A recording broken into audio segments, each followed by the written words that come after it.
G'day, legends, and welcome to the Pot Noodle by Celtic Down Under. I'm your host, Jared, and joining me tonight is Shane. How you doing, Shane? Yeah, I'm all right, thanks, mate. Really getting into the festive period. I had a bit of a hectic weekend. At least one result went my way on Saturday night when I got to see the victory put 3 past Sydney FC. So that was enjoyable. First time in a Happy while we've beaten days. them in Melbourne, and then backed that up with a decent round of Christmas shopping on Sunday. I think the pedometer had me at just a tick under 20,000 steps by the end of it. So my little legs were pumping, and unfortunately, they're still recovering. So no acrobatics on the podcast from me tonight. Not that you're expecting any. Two things, Shane. Number one, 20,000 steps for you. That's just 10,000 steps for normal-sized humans. So we'll just make sure everyone's aware of that. And number two, saying your little legs copped a pumping. Come on now, choose your words a little bit better.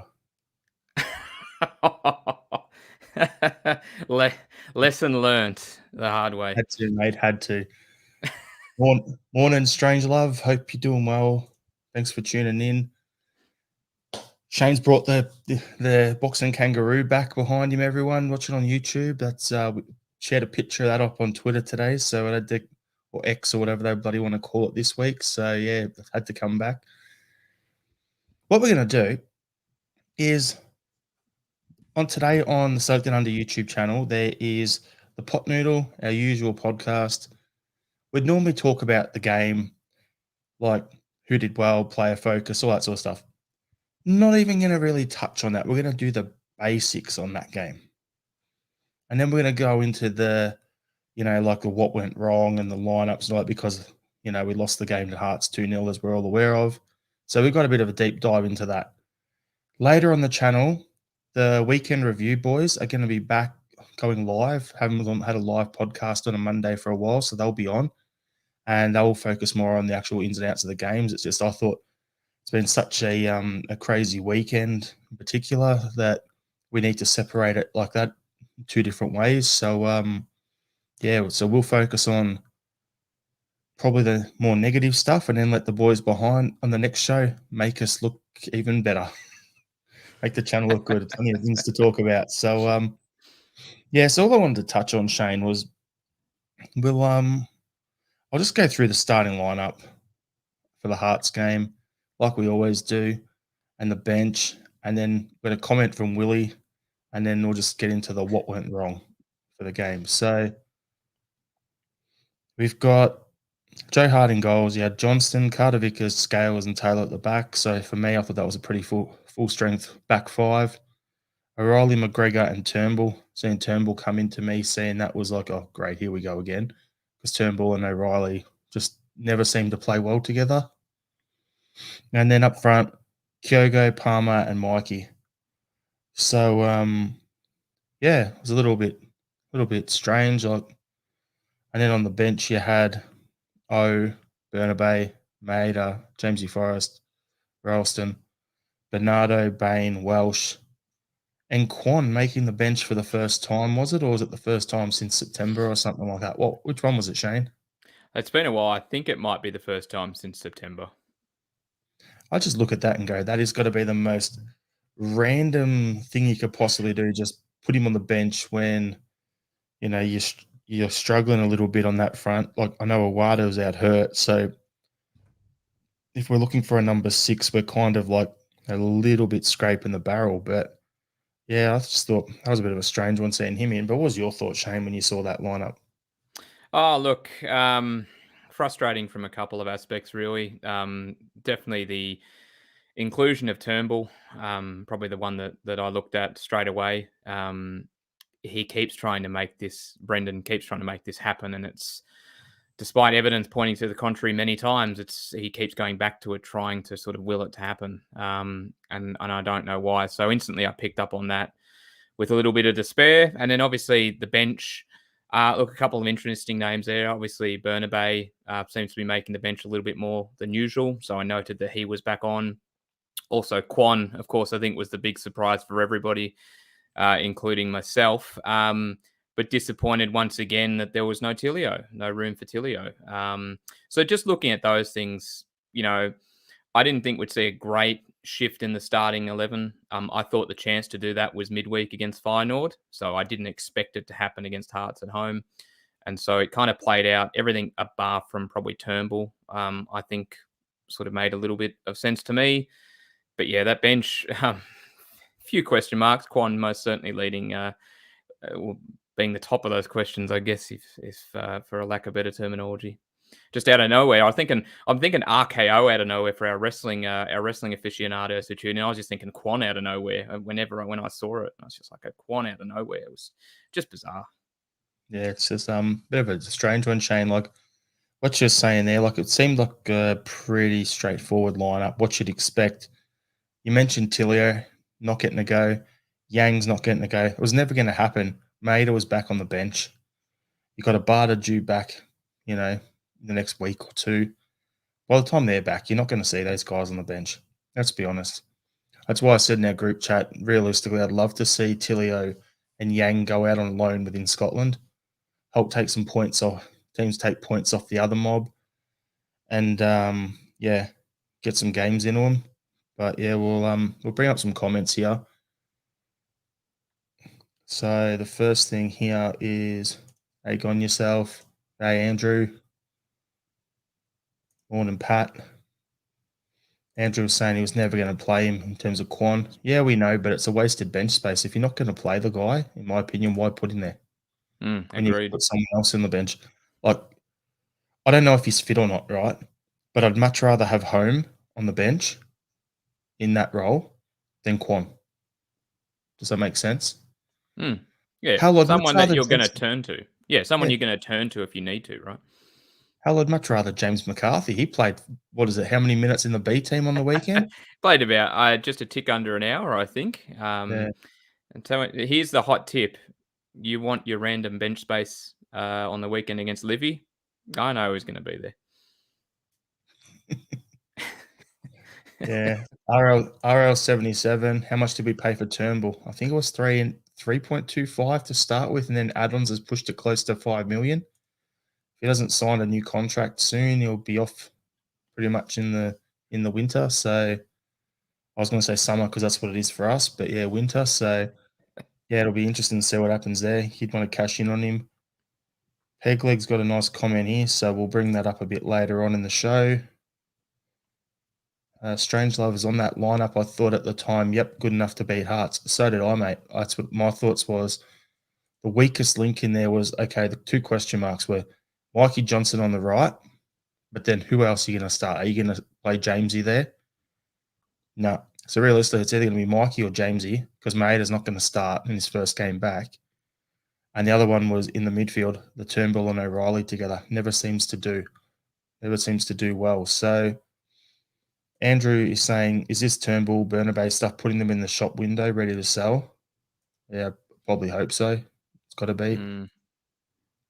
Mahesh, the moral of the story, Rehardt, Celtic trying to go around the block instead of through the middle.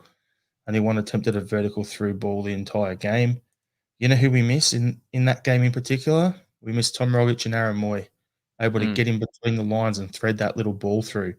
That's something that Kyogo was making a few of those runs, and there was just none of that pass coming through the line. So, yeah, I'd have to agree with that as well. Mahesh was abysmal crossing, 40 crosses, only 7 on target. Mikey, 4 crosses, 0 accurate. Oh, absolutely. That was so noticeable. And even the corners in the second half, we had like 6 or 7 corners. I don't think one of them even led to a chance on goal. So it was just really poor delivery into the box, not to the benefit of who was playing up front or who was actually in the box. There was just and there is still a lot of disconnect between our front third. They're just not on the same wavelength. And that was really noticeable on the weekend. Gone yourself is saying BR is choosing his old guard. Turnbull, Mikey Johnson, Forrest. Largo wasn't even on the bench after a great game against Feyenoord. Yeah. That's a really good point. And we'll discuss that a bit later on anyway, in a bit more detail. So, but yeah, that's a very good point there. Pat Warren, Brendan has taken us back. Was his team selection and tactics too slow? Kyogo is non-existent. Yep. Totally spot on. And Robert Bernabé's haircut sums up the entire team is shot. Yes, absolutely. I couldn't agree more, Robert. And then you've got Mahesh Hatate's through ball attempts are a big miss. Even though he does misplace quite a few, you got to, occasionally you got to take the risk to get the reward. That's the thing, isn't it? He bites it off, and that's what we're missing. We're missing that player to bite it off and actually try and make it happen. We look like a team that is just waiting for it to open up, waiting for that opportunity, patiently waiting for them to make a mistake or misstep or come out of position. And that's what we're missing. And that a comment applies to Moy and Rogic. We're missing that player to be the one to try and make it happen, to play that ball. It might not come off, but you're trying to make something happen. You're going to give them some extra thinking or something extra to think about, saying, well, we just can't sit deep. Maybe we've got to be prepared for that ball. Maybe we've got to be more switched on. We're not doing that at all. We look so tame. Tame's probably a really good way to describe it, just so flat. Andrew Galea's comment here sums up what you're saying, Shane. The lineup doesn't matter. We have no systems in attack. It's freestyle football. It's that last bit. It's freestyle football. It's an absolute shambles, and that's where I want to get onto the net and following from that, from the game, like what went wrong in overall layman's terms. As we said it probably 2 or 3 weeks ago on the pod. We went early and copped a bit of backlash on Twitter and all that stuff, but I'll happily cop it because everyone's slowly coming over to the dark side of the Celtic Down Under pod viewpoint, where it's, we if you're gonna cheer the guys on, give them a pat on the back when they do well, you got to be willing to give them a kicking. And yeah, we've been just the style of play we've got at the moment is just absolute rubbish, and that's what's going wrong. Like, I don't know what the stats were. I can bring them up in a minute, or Mahesh can chuck them in the comments for us if you're quicker than me there, mate. But the passing stats on the weekend, we would have had a hell of a lot more of the ball. We would have had more possession, more passes, more crosses, probably more corners. But their corners that they took, dead on accuracy, especially for their first goal. That was a good old-fashioned basketball screen, that to get Shankland into space. The defender runs the attacker, the other one runs out Taylor into Scales, so he can't get past him, so he's held up and it makes a space for him. It was like, having grown up playing basketball, I'll say, well, that was very well done. If you're on that court, it was well done. But yeah, where's the communication from our players? I just think at the end of the day, what's gone wrong recently is there's a lack of accountability at the club, from the board into the management, into the playing group. And like you said on the weekend, you're starting to see players pointing the finger at each other rather than being like that one in particular, their first goal on the weekend. Taylor got in Scales' way, so he couldn't get to him. Scales had the position to take 2 steps forward and clear the ball. And what happens? Taylor gets in the way, and anytime he makes a mistake, Taylor's always looking, pointing, oh, what happened there? Like he's looking to blame someone else. I've noticed that's starting to creep into his game more and more and more over the last month. So, yeah, I just think what's going wrong recently is just the lack of accountability. And I'm sure we'll dive into that a bit later on, and it might get a little bit feral later on. But Andrew here saying this, can you imagine Ange going psycho with all this sideways and backwards passing? That's the other part of it. Gon yourself is saying more horseshoe passing, slow, boring rubbish. We're playing so slow. Kyogo needs balls played across the 6-yard box from the byline. We have 0 wingers who do that regularly. We're missing Abada. We're missing Jota in particular. You look at that and you go, yeah, fair point. But, yeah, Shane, what do you think's going wrong? Well, I think a lot of it stems from just the way, as you've already touched on, the way we are playing. And if you want to break it down a bit further, we're too slow. And it's very noticeable. And the weekend really highlighted it. When we started, we were too slow. We weren't moving the ball. We weren't shifting it quickly enough. The movement ahead of the ball was really static. It was just a real flatness to our when we were in possession with the ball and what we were trying to do with it, which allowed them and is allowing other teams to set up relatively comfortably.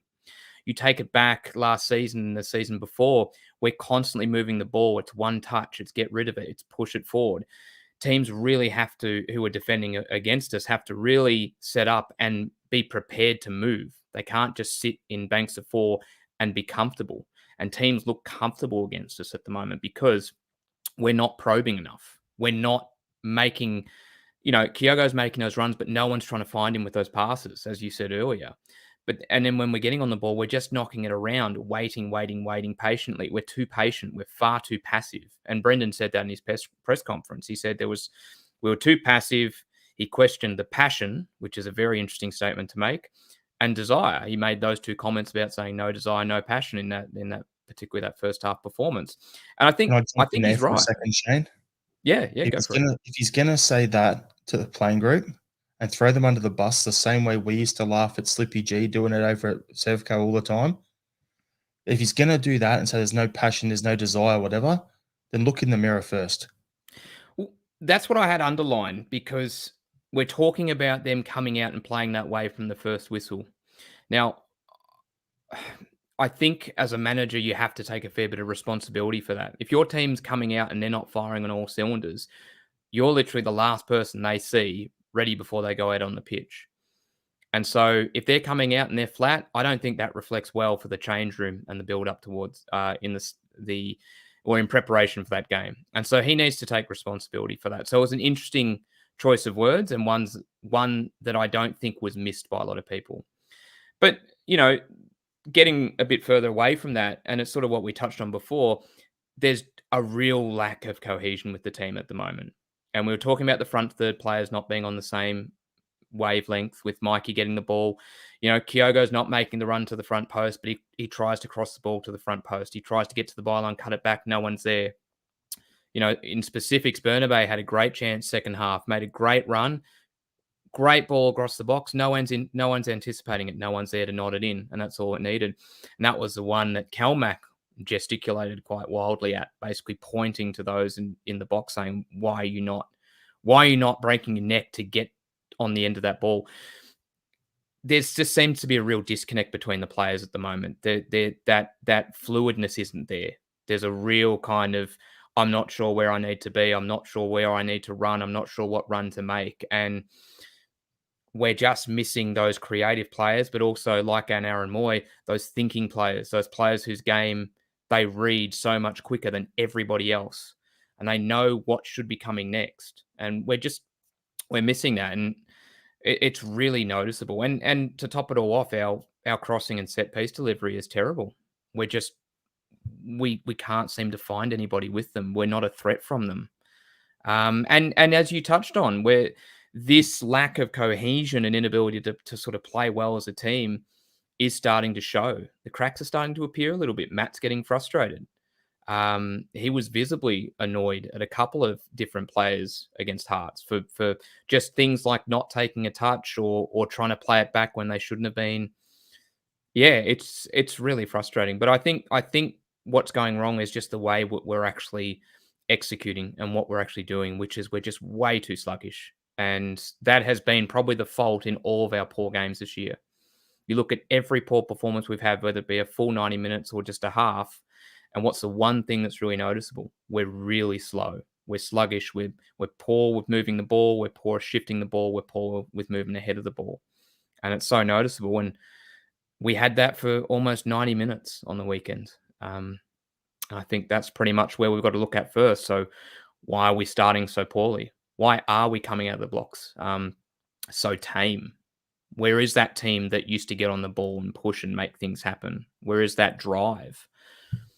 I think once we answer those questions, we're going to be a lot better place going forward. Well, I'll bring up a couple of the comments here which tie into what we were just discussing as well, and then we'll crack on a little bit further. But Mahesh has brought the stat up. So 650 passes, 360 of those were in the final third. So much passing, very little creativity. That ties into what we're saying. And that's more than half your passes are in the final third for the team. Yet we can't even break down the block. And then, as Robert's saying here, I've watched the game back again. I wish I hadn't. It was like over 60s walkie football. And then Andrew's followed up with, we used to train to break down the low block. You could see the patterns of play. God knows what we practice now. Recycling the football, passing side to side.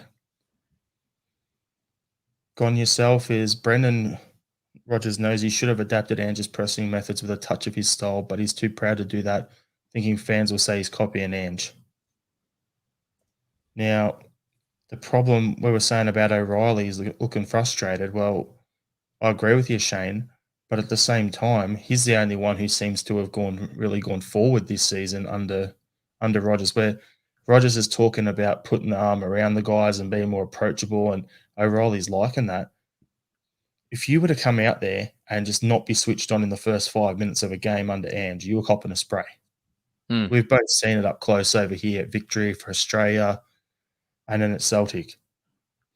So where I said earlier about chimed in where with Rodgers, it's got to be he's got to look in the mirror. That's what it is. Like I know if I'm doing a shit job at work, I expect my boss to give me a kick up the ass.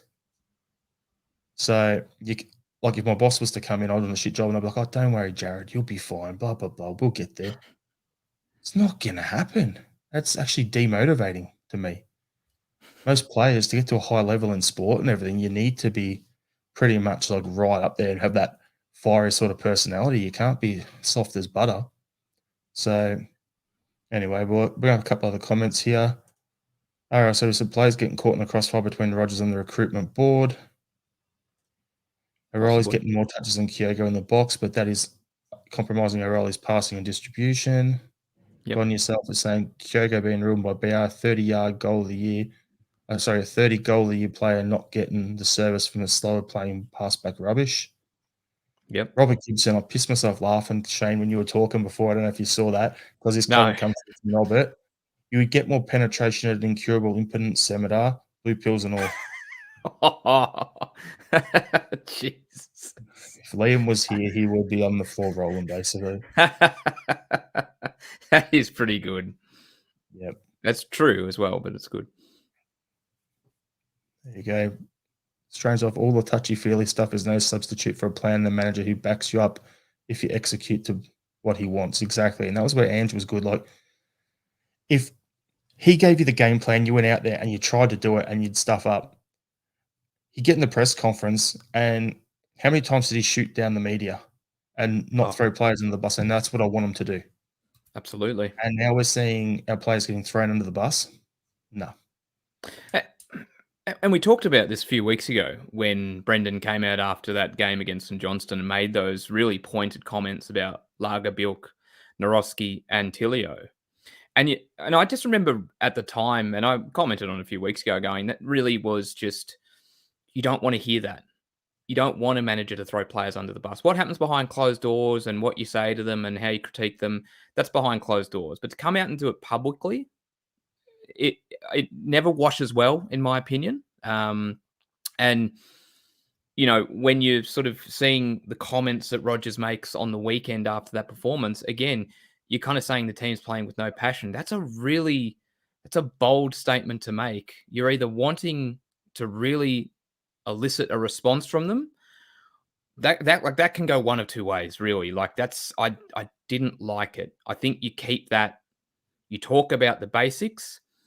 And if you're going to make criticisms like that behind closed doors, not to the public, not to try and save your own face and to basically throw them under the bus, you win as a team and you lose as a team, and it extends to the manager as well, right? And that's what Ange always did. Something bad would happen, he'd deflect it, he'd point the media in another direction. That was it. What was going on behind closed doors, we didn't know, but we didn't need to know because that was between him and his players, and he protected them. I'd like to see Rodgers not make these kind of statements. Yep. I have to agree with you, Shane. And for me, growing up, like as I said, I played basketball, coached basketball at state league level, sort of thing. And I'm going to take what you said, the winners a team, losers a team sort of thing. I see it slightly different. When I was a player, yeah, that's how I thought. When I was a coach, the way I saw it was, if you win, it's the players. If you lose, it's the coach. Because as a coach, doesn't matter what sport it is, it's my responsibility to get the players out on the field, on the pitch, whatever sport you're playing, on the court, whatever, and performing to the best of their ability. And if my instructions aren't working and it's making them play bad, or they're out of form because of what I'm teaching them to do or showing them to do, then that's on me. So if you win as a team, it's the players. If you lose, it's the coach. That's the way I view it. Now, Yeah, no, I like that a lot better. That doesn't mean I'm throwing Rodgers completely under by saying he's hopeless, get rid of him right now. But I'm going to use this as a perfect segue into the next topic that I wanted to talk about. Is it just me? Because I've seen a couple other people in a couple of group chats I'm in talking about they're starting to see parallels between this season and the 10 in a row COVID season in terms of comments for the manager. You've got Rogers there talking about, heart and, wanting to play hard and all this sort of stuff, right? And then back then you had Neil Lennon talking about, oh, you've got to get the culture right. You've got to do this, blah, blah, blah. So you've got them talking about players in the media instead of keeping it behind closed doors. Mm-hmm. On top of that, both the managers were in their second stint at the club. Both of them had some shit recruitment in the off-season. Both of them had lots of players massively out of form. And to top it all off, this was sent through by Willie in our group chat. Neil Lennon's infamous 2021 team had 43 points after 18 league games. We have 42 in 18 at the moment. So it's so many parallels. It's like we're in the sliding doors sort of moments or whatever. So I'm seeing that in group chats and all sorts of stuff, and I'm like, I'm starting to think like, okay, this does kind of have that vibe about it. What do you think, Shane? Oh, well, I think what you're saying is it's pretty much exactly the same, bar the crowd restrictions, right? Or in the mask wearing and stuff. Really, like no, seriously, yeah, I had to think about this today, and you've rattled off all the parallels I came up with as well. And if you even not to harp on the issue of the throwing players under the bus, but if you remember that press conference after the Ferencvaros loss, Neil was asked that question about, are there players here that don't want to be here? And he just point blankly said they should leave. They need to leave. And it was such a really blunt thing to say, and there was no kind of sugarcoating it or trying to protect people. And I'm starting to see some similarities in the way that those kind of media commitments are handled as well. No doubt. No doubt there's a lot of parallels, including a lot of players. Obviously, you mentioned the signings that have not performed, but also a lot of players who seem to go backwards and let alone maintain their existing level. But you could argue that the circumstances at that time, although it was very frustrating and one that we'll always see as a very frustrating season, circumstances at that time, you can look at it in a little bit of a different light compared to now. I think if you're comparing them and seeing the parallels, it looks much more unfavorably now on Rodgers than it does for Lenny during that 2021 season because of the lack of those circumstances right now. I was just thinking while you were talking, Shane, I'm going to go even deeper here. Okay. Here's a funny thing for you. Let's just get outfield players. Left back then, we had Taylor. And who was challenging him for his left back position? Bolingoli. Who's challenging him now? Burnaby. Both are better going forward than actually defending. In the back line at then, Shane Duffy on loan. Nat Phillips on loan. Yep. Alongside a dominant half of ours, Carter Vickers now, Chris Iyer then. Then you look at the right side, Alistair Johnson out of form. Who was our right back that season? Laxalt, who was pretty much after 2 games was out of form the whole season. And then you just push further forward and you can just rinse and repeat the way I just did there, just across the back line. It's bloody spooky when you just go through it like that. Yeah. No, it's there are a lot of parallels, and particularly on individual levels. I remember Bolingoli and the furor when he was a little bit too forward, let's put it that way, when he decided to get on a plane. And boy, did that go down well. He can't help it. He's horny. Like, give the guy a chance, would you? And COVID didn't stop those feelings. Yep. Yeah. So just off that, like you touched on it already about I'm gonna switch up the order. Actually, we'll talk about the fan unrest, right, on the weekend, because that ties into what you just mentioned as well about we're talking about no fans at the game in the COVID season, and that's the next talking point off this. So I'm going to roll them together. I look at it now and what we're seeing on the weekend. The fans booing the players off the pitch. Was that the right thing to do, Shane? Okay, I'm going to answer this in two parts or two ways. Okay, on a personal level, I don't like it, and I've never done it. I can't bring myself to do it. I don't like it personally. I don't think it achieves anything. That's my opinion, and it's why I'll never do it. I'm not. I don't think I'm ridiculous. I don't. I'm not someone who claps teams off if they've played poorly or anything like that. I don't like doing that. I'll just sit silently and look. I don't like to boo my teams off. I don't think I've ever done it. I don't think I ever will. But I understand why people do it. Okay. So I think the other thing is I'm definitely not telling people on what to do or what not to do, because that's just how I personally feel. But I understand it. We have standards. We're a proud, famous club, and we have standards that we want to uphold to. And we've got fans that travel, and not even just all through Scotland, but throughout the British Isles, possibly even further. A lot of them traveling across from Ireland on the day of a game to come and watch the game. That's not an easy journey, and you're paying good coin to do that.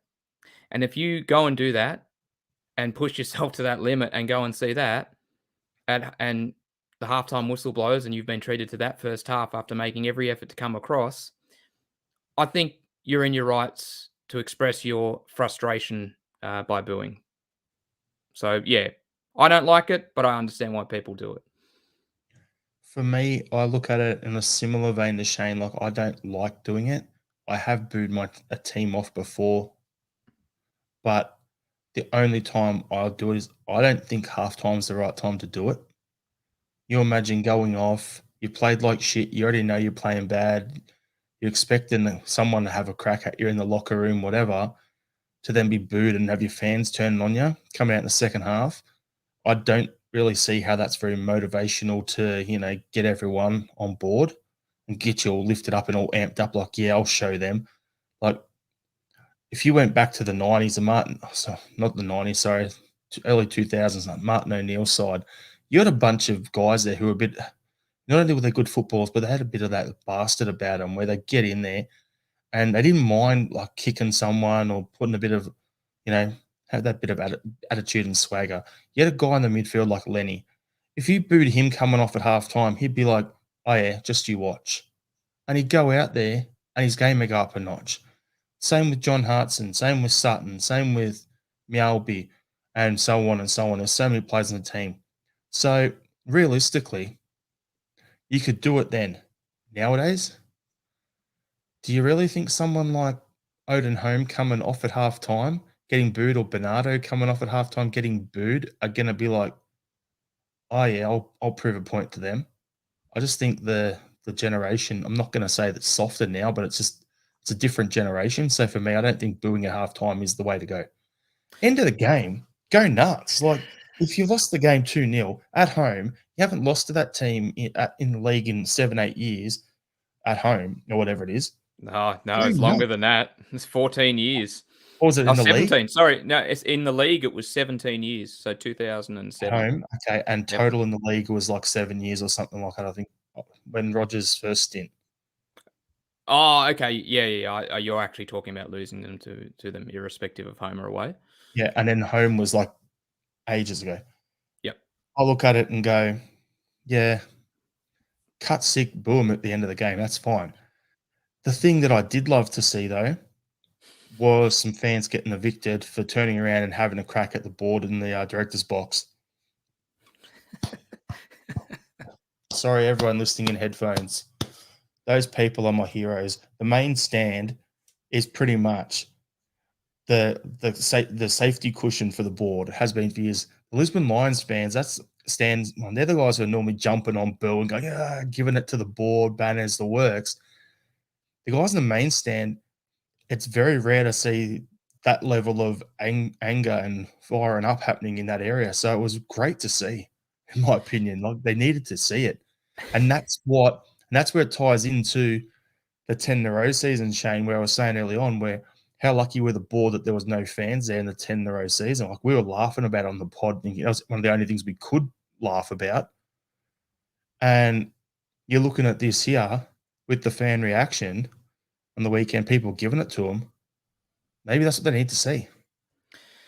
Well, when you were starting that comment, I thought point blank you were going to talk about them booing Santa at halftime when you started that comment. I thought that's where you were going. There was something I like to see, and I was like, oh, he's going to talk about them booing Santa. You know what? Yeah, I wish I had have said it because I actually did have my note early on, but I completely spaced out. Oh, well. Oh dear. Look, I just want to look. I think so. Um, I think it's always valuable for people who are in those positions to actually get the tea leaves read to them by the supporters who are, those who make up the club. Really, like the supporters are what make the club. Football without the fans is nothing, and supporters need to have a voice, and the board need to hear that voice. And this was an opportunity where people said, you know what, I need to vent my frustration. They need to know how I'm feeling. And I agree. I didn't mind it at all. And I think during that COVID season, there was a lot of heat on the board, and I think a lot of it was around particularly the manner in which Lenny was reappointed. Let's not forget that, and all the kind of discussion around that, and that really sort of came home to roost in the end, unfortunately. Um, I feel like there was still a lot more heat on Lenny himself than necessarily the board. I don't think it was ever even. I feel like this time it's a lot different. I feel this time around there is much more heat on the board than the managers or any individual players. It's starting to even out a little bit, but definitely for a while now, there's been a lot of frustration at the board and a lot of discontent growing, particularly around this season's lack of transfers in. That seems to have been a real sort of catalyst for a lot of this. A lot of things that are underlying. I'm not saying this is new. I think this has been there for a while, but I think that's kind of been the tinderbox a little bit to light things. But I just want to really pick up on or add to something you said before about the players being booed and having those players like Lenny, John Hartson, and Chris Sutton, who would actually go in, even Alan Thompson, if you want to extend it that far, who would actually get booed and go, I'm going to show you. And I'd kind of raise to you that we didn't, and I agree with Andrew's comment. They were first class players. They were EPL class players. I'd raise to you that they wouldn't need to be booed to turn their performances around. They would be the ones in the change rooms driving that. They'd be the ones, and this gets back to your discussion before about accountability. They'd be the ones making themselves and others accountable.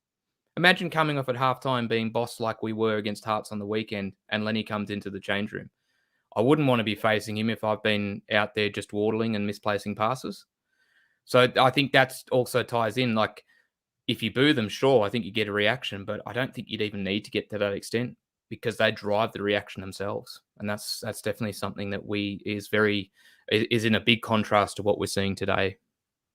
Can you imagine a Yang or a Mikey Johnson on the wing hiding from coming to get the ball because they're going to get kicked in Mm. that Martin O'Neill team?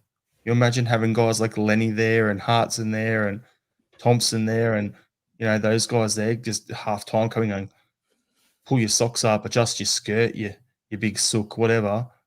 You wouldn't have to boo them. They'd suddenly lift their game. So anyway, I'm going to bring up some comments about the fan stuff here because there's some absolute comedic gold in there. So Robert Gibson has it. Rumor has it Peter Law wasn't at the game. He was having his asshole diamond encrusted. Oh, God. RL77, it's a heated asshole. Hi, Pete. Here we go. Santa is invoking his release clause. He would have got a different reaction if he'd pulled a left back out of his sack. Actually, I should have thought that sentence through a bit more. Sorry. Could he play left back? That's the real question. Yeah, suit up, Santa. Can you track back? Yep. Who knows? Can he track back? I don't know.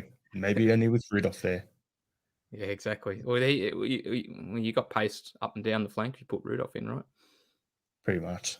I don't know. Couldn't This get is going worse. this is going to bad territory. I'm going to stop. Where's Liam? Where's Liam? It's like setting it up and just waiting for someone to hit the ball, and there's no one there. Andrew saying Andrew going ballistic watching this football. Roger stands there wondering what to do. 100%. So I'm going to bring up this comment because this actually ties into the next thing. The next thing I wanted to know was, with all the talk we've had so far on this pod, Shane, how deep does the axe fall at Celtic this season? Is the results and the way it all sitting, is it on Rodgers? Is it on the players? Is it on the board? Is it on everyone? Like I said, it's to get accountability. Pegleg's asking, do you guys think Rodgers will turn this around? I'm not convinced by that, mob. They'll drop points. To answer your question that you led with, I think it's a shared responsibility. I don't think it's ever just one party and solely one party.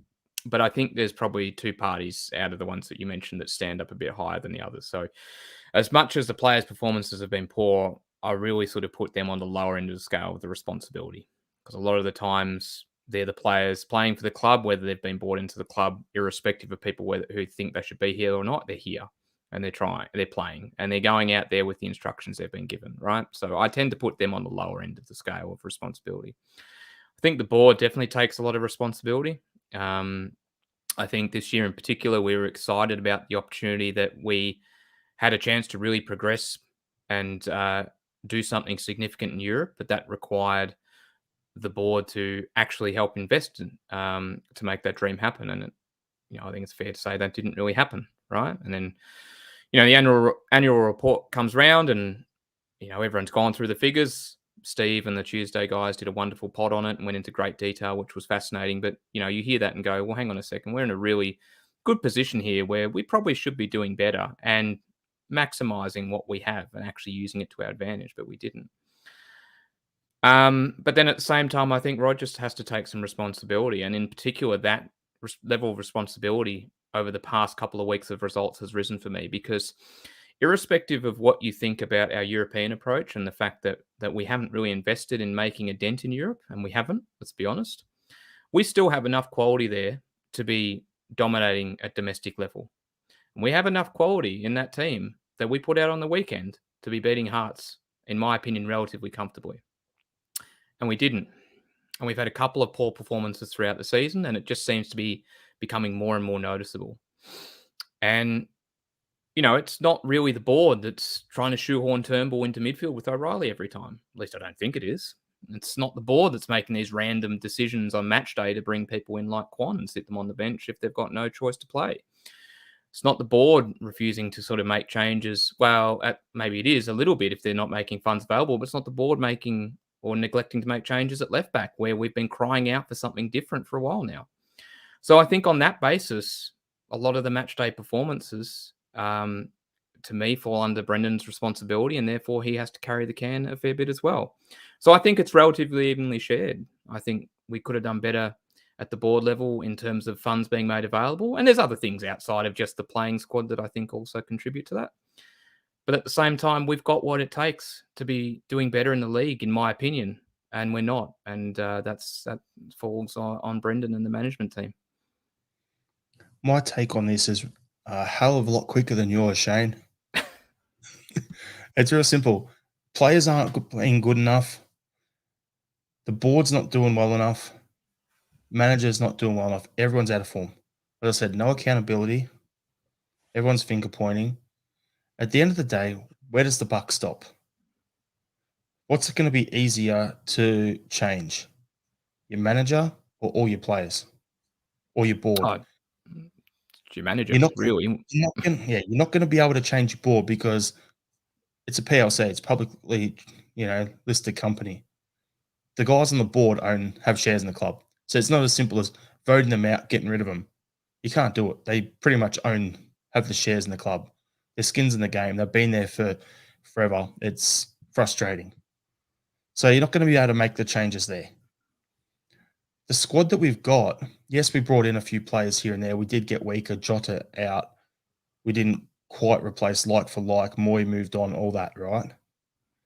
But this is still a treble-winning squad that would get out there and in Champions League would go toe-to-toe with Real Madrid for 60 minutes and look like, okay, if we keep on this path next year in the Champions League, this is where we all got that hope.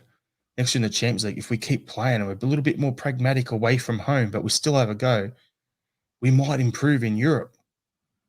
So the board's going to look at it and go, oh, you got more points this year than you got last year, so you have improved in Europe. So looking at it that way, the players, as I was saying, there's enough talent there to win the league. It's a treble-winning squad, and they're all out of form. So where does it all come down to? The man in the middle, the guy who is hired to inspire the players and train them up and get their fitness to where it should be and make the players all understand their roles. Do our players understand their roles out on the pitch? Doesn't look like it. They don't even know what they're doing half the time to me. So to me, the buck stops with the manager.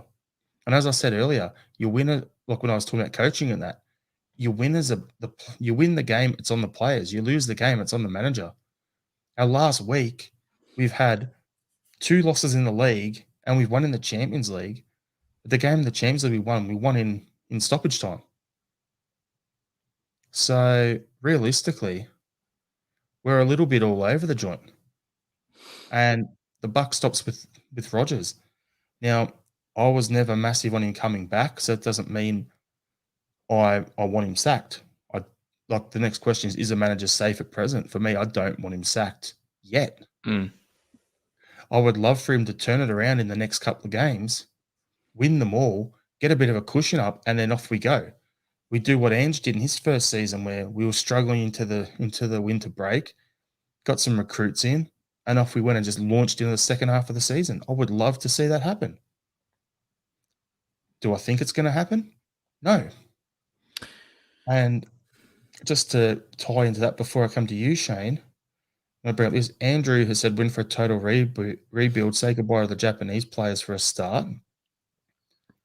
And you've got RL77. I've just realised the board don't want to give Lawwell's unqualified son money to spend. Maybe that's it. Because when you look at Rodgers' time last time around, he didn't really spend very well. And then Mark Lawwell's hit miss is pretty shit. I've got it on my phone. I'll go through that in a little bit. And Pegleg was like, our recruitment stinks, nepotism leading to poor decisions, 9 project players, we need 4 first-team quality. Where's the logic? I don't know. Over to you, Shane. What are your thoughts? I think I have hope, put it that way. I have hope that he can turn it around. He's not getting sacked anytime soon. I think he's relatively safe. It would have to be an extremely poor run from here on in for him to lose his position. So I don't think that's happening anytime soon. Maybe the safety that he's got behind him means that he feels like he can make some of the statements he does or so forth. I don't know. But I hope he can turn it around. And I think he has what he needs there to turn it around. But I keep looking at every poor match and going, well, that's going to be the turning point. And then that's going to be the turning point. It'll get better from here. They would have realized now. They'll understand. And then that's going to be the turning point. Now, this was our second loss in the league in a row for the first time in 10 years. So when we're talking about parallels with the 2021 season, as bad as that was, and boy, that was tough, we never lost 2 league games in a row. This is the first time we've done this since 2013. That's a long time. That's a pretty sombering statistic. And you just keep going, well, at what point does it turn? What point when does this cohesion come back? Maybe they need to go to the winter break. Maybe they need to just scrape through and get to that break. Sometimes a break can be as good as change. Sometimes having a bit of that time away. I know it sounds crazy considering we're performing poorly, and it's a natural instinct to go, well, they just need to get back on the track. They need to get back out on the pitch and play better. But if it's not working and it's consistently not working, sometimes you just need to step back for a bit. Just take a breather, and maybe that's where the winter break will be helpful. So last year, as you were saying, we were sort of heading towards the winter break. We were a little bit shaky. We're still getting the results. Who can forget Ross County away, of course? We're still getting the results, right? And pushing, even though things maybe weren't at the level we saw before.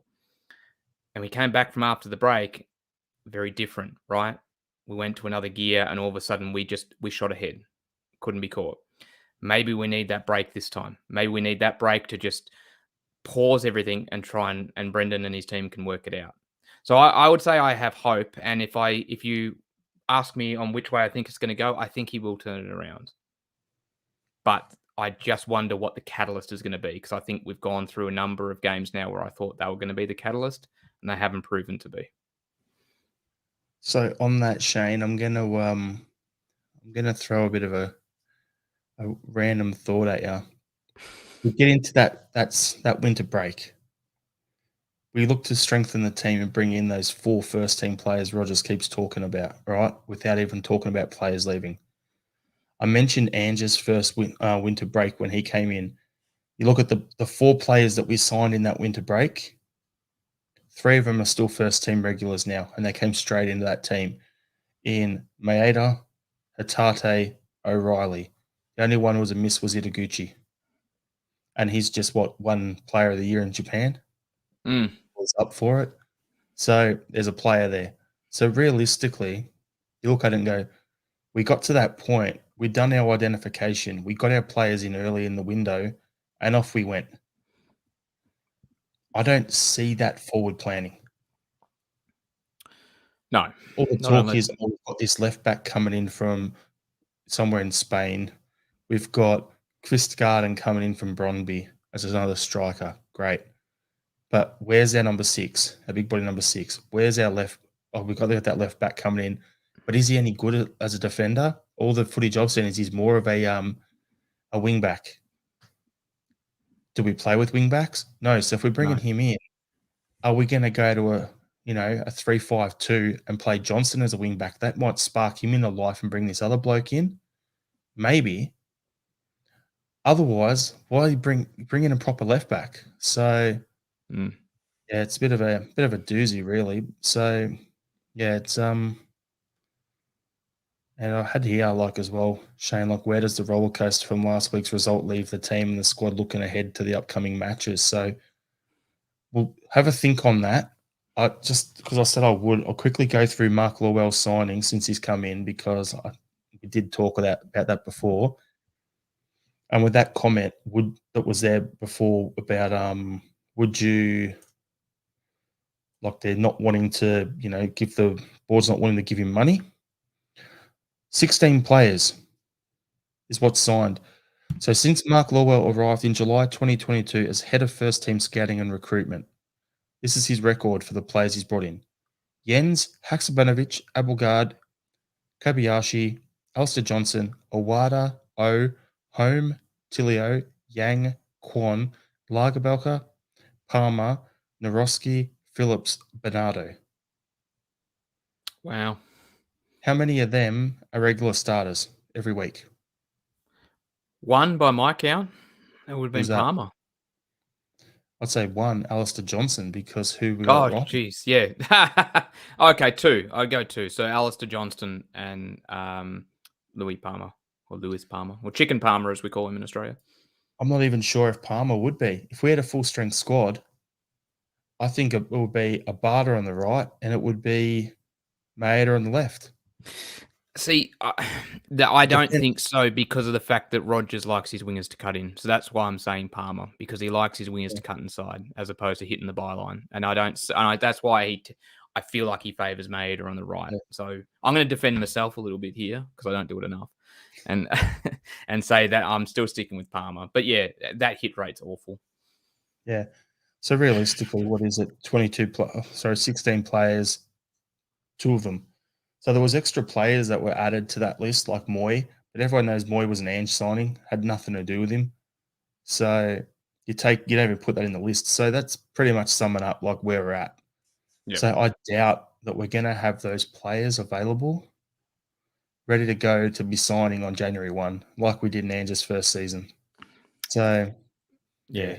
History would suggest otherwise. I don't know. We're going to have to pull a rabbit out of the hat, or he's going to have to pull a rabbit out of the hat at this stage. We'll have a Peter Lawwell special. It will be, we'll get a couple of players in, and then we'll wait till the last dying embers of the transfer window, and then we'll suddenly pull out a couple of loans for a few positions just to plug holes. No, that you're giving me John Joe Kenny flashbacks and stuff like that now, mate. And that's Timo Weah, Ollie Burks. Yeah. Oh, wow. That's Jeremy right. Jeremy Tolyan. No, this is painful now. This was meant to be cathartic. Now it's not. I've given you the fear, haven't I? Yeah, no, you have now. I'm dreading the winter break now and the transfer window opening up. Thanks. You're welcome. So I just had to ruin it for you, Shane. So it's not just me thinking like that. So basically, I want to ask you, Shane, how do you think the festive season fixtures are going to shape our season going forward? So to go through it, we've got, a Saturday game this weekend.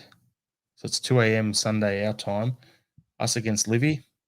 Yep. And then on the Boxing Day game over there, so what's that, 2 a.m. on the 27th for us, we're playing Dundee. Yep. And then the main event would be on Saturday, the 30th of December. We're playing that lot. We're playing a bunch of zombies. What's that, 12:30 kickoff in Scotland, 11:30 p.m. our time. 7:30 here. Yep. I'm thinking that one could potentially be a off to the Melbourne #1 CSC to watch that at the Turf Bar potentially. I was thinking the same thing. And then off the back of that, we've got a game on the 2nd of Jan against St Mirren. So realistically, we've got those 4 games. How many points are we going to take out of them? How many do you think we'll take? How much do you hope we should be getting with Oh, our well, current form? on current form,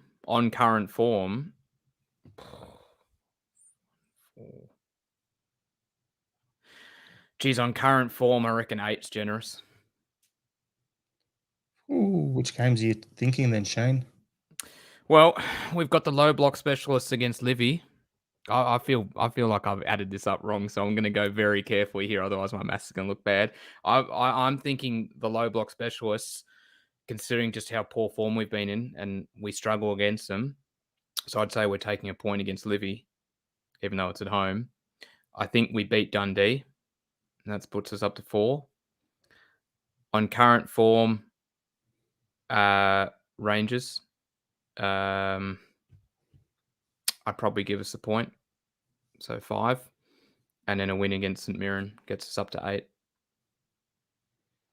Fair enough. Yeah, for me, I'm looking at it going, the Livy game this weekend is a must win. We've got to bounce back after the last week, have a full week off the train, no midweek game. Rangers have got a midweek game. It's one of the 2 catch-up games. So realistically, I'm thinking we've got to win against the Livy game. Then the next game after that, again, have to win that. The St Mirren game, have to win that. But none of those games matter in the grand scheme of things to me if we don't do the business at home against the Huns. That's the easiest thing. Like, we have to beat them.